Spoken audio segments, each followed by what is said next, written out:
आइए बात करते हैं आज रुद्राक्ष के ऊपर। तो रुद्राक्ष की महिमा शिव महापर्व के अंदर बहुत गहरे शब्दों में बताई हुई है।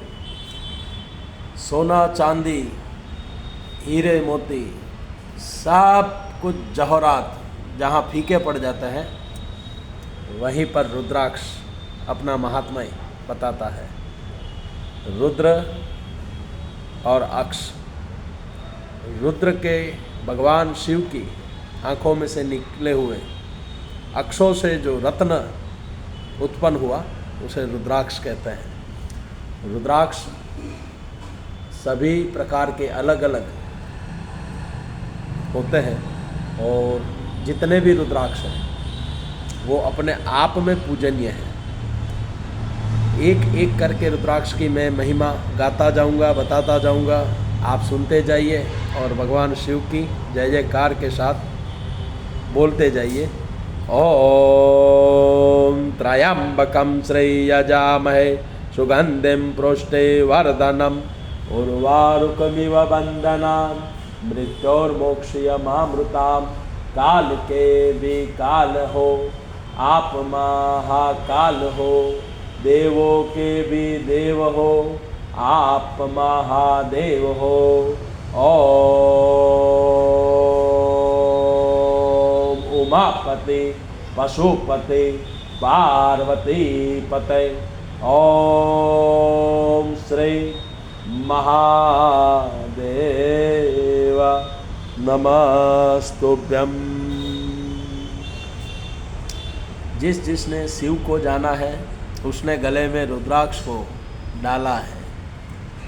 जो व्यक्ति शिव के समीप है ना, उस प्रत्येक व्यक्ति के गले में पूरी माला चाहे रुद्राक्ष की हो ना हो, किंतु एक रुद्राक्ष तो उसके गले में अवश्य होगा, तभी वो शिव भक्त कहलाएगा।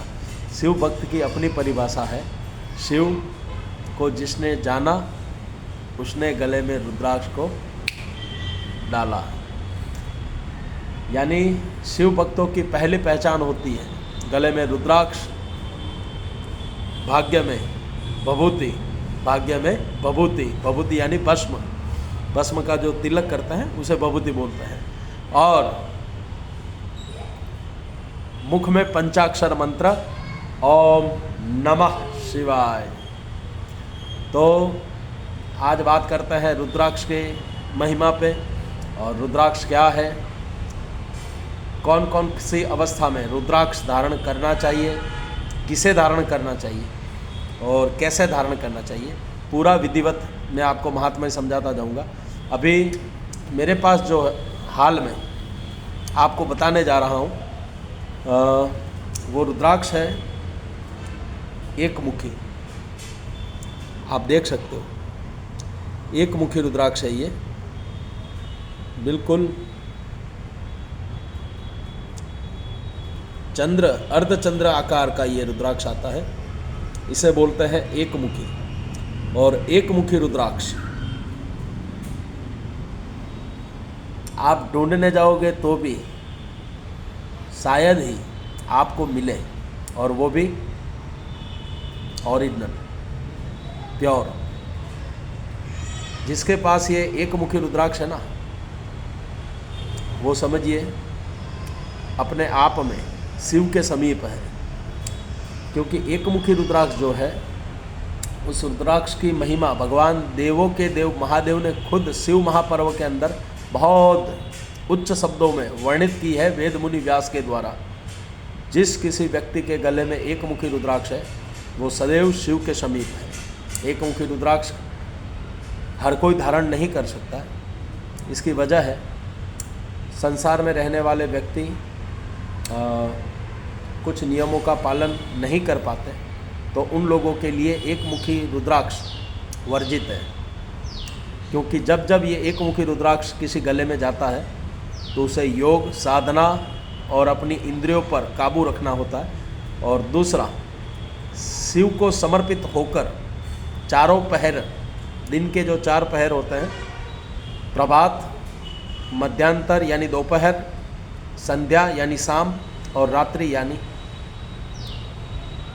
आपका आराम करने का वक्त, ये चारों पहर में शिव का नाम लेना अवश्य जरूरी है। दूसरा, शिव पूजन किए बगैर भोजन मुंह में नहीं डाल सकते। शिव को समर्पित होने के बाद ही आप अपने दूसरे कार्य कर सकते हो। ये एक मुखी रुद्राक्ष के नियम है। और एक मुखी रुद्राक्ष अक्सर आपके बड़े बुजुर्गों ने भी कहा होगा कि हर कोई व्यक्ति धारण नहीं कर सकता, क्योंकि ये सब एक मुखी जो रुद्राक्ष है वो संतों के लिए बना हुआ है, योगियों के लिए बना हुआ है, महात्माओं के लिए बना है, जो संसार से परे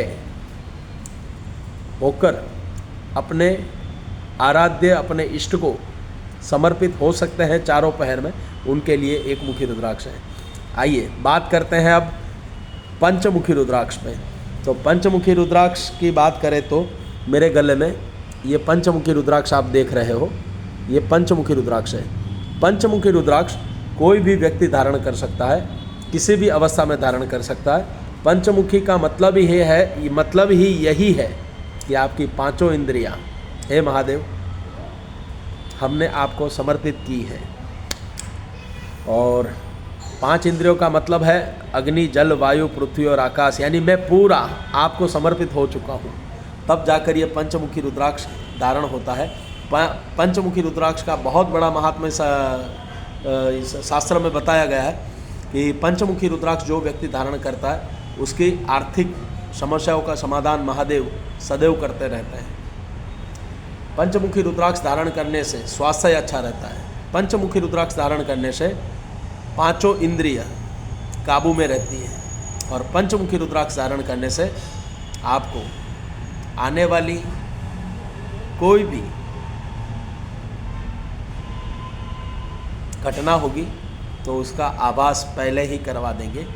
यह है पंचेंद्रिय महादेव, पंचदेव महादेव। बोलिए मेरे साथ, ओम नमः पार्वती पते, हर हर महादेव, शंभो शंभो शंभो। अब बाकी के जो रुद्राक्ष हैं उनके बारे में हम आगे के टॉपिक में बात करते हैं, क्योंकि काफ़ी लंबा हो गया है व्लॉग, तो उसके हिसाब से आगे के टॉपिक में हम बाकी के रुद्राक्षों के बारे में बात करेंगे। जय श्री कृष्ण, राधे राधे।